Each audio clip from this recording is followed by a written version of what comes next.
Our next topic is beta ratio effects. Beta ratio means beta means width by length ratio. Beta P means the width by length ratio of a PMOS transistor, and beta N means width by length ratio of a NMOS transistor. So the beta P by beta N is called beta ratio. അതായത് PMOS ട്രാൻസിസ്റ്ററിൻ്റെയും NMOS ട്രാൻസിസ്റ്ററിൻ്റെയും ബീറ്റയുടെ ratio. Beta എന്ന് പറഞ്ഞാൽ എന്താണ്? ഒരു beta എന്ന് പറഞ്ഞാൽ വിഡ്ത്ത് ബൈ ലെന്ത്. അപ്പോൾ width by length ratio of PMOS, width by length ratio of PMOSും width by length ratio of NMOS is called beta ratio. Beta ratio നമ്മൾ ഓൾറെഡി ഈ CMOSൻ്റെ ഈ ഫിഗർ കണ്ടതാണല്ലേ. ഈ ഒരു നമ്മൾ ശരിക്കും ഇങ്ങനെ ഒരു ഷേപ്പിലാണ് നമ്മുടെ ഇൻവെർട്ടർ കിട്ടുന്ന ഔട്ട്പുട്ട് അല്ലേ. ഈ ബീറ്റ റേഷ്യോയുടെ PMOSും ഉണ്ട് NMOSും ഉണ്ട് ഒരു ഇൻവെർട്ടറിനകത്ത്. ഈ ബീറ്റ റേഷ്യോയുടെ വേരിയേഷൻ കാരണം എന്ത് ചെയ്യാം? ഈ ഗ്രാഫ് വേണമെങ്കിൽ എന്ത് ചെയ്യാം? ഡിലേ ചെയ്യാം. വേരിയേഷൻ ഉണ്ടാവാം, കൂടുതൽ ഡിലേ ആവാം, അല്ലെങ്കിൽ കുറച്ചുകൂടെ ഏർലി ആവാൻ സാധ്യതയുണ്ട്. ഓക്കെ, അപ്പോൾ അത് depending upon the beta ratio ആണ്. ഓക്കെ, അപ്പം ഇത് ആക്സിസ് ഇവിടെ ആക്സിസ് എന്ന് പറഞ്ഞാൽ വെയിനാണ്, ആക്സിസ് എന്ന് പറഞ്ഞാൽ നമ്മൾ ഔട്ടും ആണ് എടുത്തിരിക്കുന്നത്. ഇവിടെ ഇൻപുട്ടും ഇത് ഔട്ട്പുട്ടും ആണ് എടുത്തിരിക്കുന്നത്. മാക്സിമം ഔട്ട്പുട്ട് കിട്ടുന്ന VDDയിലാണ്. പിന്നെ ഇവിടെ നമുക്ക് നോക്കിയാൽ മനസ്സിലാവും, ഇവരൊരു VDD/2 കൂടെ കാണിച്ചിട്ടുണ്ട്. VDD/2 അതായത് ബീറ്റ ഈ നമ്മൾ അസ്യൂം ചെയ്യുവാണ് ഈ ബീറ്റ P = ബീറ്റ N ആണ്. അതായത് PMOSൻ്റെ ബീറ്റയും NMOSൻ്റെ വിഡ്ത്ത് ബൈ ലെന്ത് റേഷ്യോയും രണ്ടിൻ്റെയും width by length ratio equal ആണെങ്കിൽ നമുക്ക് കിട്ടുന്ന ഗ്രാഫ് ദേ 1. അപ്പോൾ എന്തായിരിക്കും? ബീറ്റ P / ബീറ്റ N എന്തായിരിക്കും? രണ്ട് ഈക്വൽ ആണെങ്കിൽ 1 എന്നല്ലേ വരുള്ളൂ.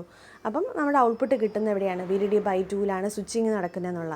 അതായത് 0 ഇപ്പോൾ ഇൻപുട്ട് ഞാൻ 0 കൊടുക്കുമ്പോൾ ഔട്ട്പുട്ട് 1 കിട്ടും, ഇൻപുട്ട് ഞാൻ 1 കൊടുക്കുമ്പോൾ ഔട്ട്പുട്ട് 0 കിട്ടും എന്നാണല്ലോ ഇൻവെർട്ടറിൻ്റെ വർക്കിങ്. അപ്പം 1ൽ നിന്ന് 0ലേക്കൊരു ട്രാൻസിഷൻ ഒക്കർ ചെയ്യുന്നത് എപ്പോഴായിരിക്കും? VDD/2ലായിരിക്കുമ്പോഴാണ്. അപ്പോൾ അത് രണ്ടും ഈക്വൽ ആണെങ്കിൽ മാത്രമേ ആ ഒരു റേഷ്യോ കീപ്പ് ചെയ്യത്തുള്ളൂ. അതായത് ബീറ്റ Pയും ബീറ്റ Nയും ഈക്വൽ ആണെങ്കിൽ മാത്രമേ നമുക്ക് കറക്റ്റ് ആ ഒരു VDD/2ൽ സ്വിച്ചിങ് അല്ലെങ്കിൽ നടക്കത്തുള്ളൂ. ഇഫ് ബീറ്റയുടെ വാല്യൂ ചേഞ്ച് ചെയ്തിട്ടുണ്ടെങ്കിൽ, ഈ ബീറ്റ റേഷ്യോ ചേഞ്ച് ചെയ്തിട്ടുണ്ടെങ്കിൽ അത് വ്യത്യാസപ്പെടാം. VDD/2ൽ കൂടാം, VDD/2ൽ കുറയാം. അത്രയാണ് ബീറ്റ റേഷ്യോ ഉദ്ദേശിക്കുന്നത്. ഓക്കെ, അപ്പം beta ratio is also called skewed inverters. Beta P / beta N is called skewed inverters. ഇനി beta P / beta 1 is greater than 1. ഞാൻ പറഞ്ഞു ബീറ്റ Pയും ബീറ്റ Nയും ഈക്വൽ ആണെങ്കിൽ വിച്ച് ഈസ് = 1 ആണ്. 1 ആണെങ്കിൽ നോർമൽ സ്ക്യൂഡ് അല്ലെങ്കിൽ അൺസ്ക്യൂഡ് എന്നാണ് നമ്മൾ പറയാറ്. ഇറ്റ് ഈസ് ഗ്രേറ്റർ ദാൻ 1 ആണെങ്കിൽ high skewed, it is less than 1 ആണെങ്കിൽ low skewed. High skewed means ഇപ്പം ഞാൻ പറഞ്ഞത് ഇതാണ് നമ്മുടെ 1ൻ്റെ ഗ്രാഫ്. 1 കാണിച്ചിരിക്കുന്നുണ്ട്, ഇതാ 1 അല്ലേ. അപ്പോൾ 1ന് മേളിലെ ബീറ്റ P റേഷ്യോ 1ൽ കൂടുതലാണ്. ഇവിടെ ഇപ്പോൾ കൂടി വരുന്നുണ്ട്, 2, 10 ഒക്കെ വരുന്നുണ്ട്. ബീറ്റ P / ബീറ്റ Nൻ്റെ റേഷ്യോ 1ൽ കൂടുതലാണെങ്കിൽ വിച്ച് ഈസ് ഗ്രേറ്റർ ദാൻ ആണെങ്കിൽ ഹൈ സ്ക്യൂഡാണ്, കുറേ കൂടെ ഡിലേഡ് ആണ്. ഇനി അതിനൊക്കെ ലെസ് ദാൻ 1 ആണെങ്കിൽ അത് ലോ സ്ക്യൂഡാണ്. This is called beta ratio. അതെന്തുകൊണ്ടാണ് അങ്ങനെ വരുന്നത്? കാരണം പറയും കപ്പാസിറ്റൻസ് ചാർജിങ് ഉണ്ട്, ലോഡ് കപ്പാസിറ്റൻസിനകത്ത് ചാർജിങ് ഡിസ്ചാർജിങ് നടക്കുന്നതുകൊണ്ടാണ് സ്ക്യൂ കൂടാം, സ്ക്യൂ കുറയാം. പിന്നെ PMOS NMOS നമ്മൾ വിഡ്ത്ത് റേഷ്യോ വ്യത്യാസമുണ്ടല്ലേ, സൈസിലും വ്യത്യാസമുണ്ട്. PMOS ആണ് കുറച്ചും കൂടെ ലാർജർ കമ്പയർഡ് ടു NMOS.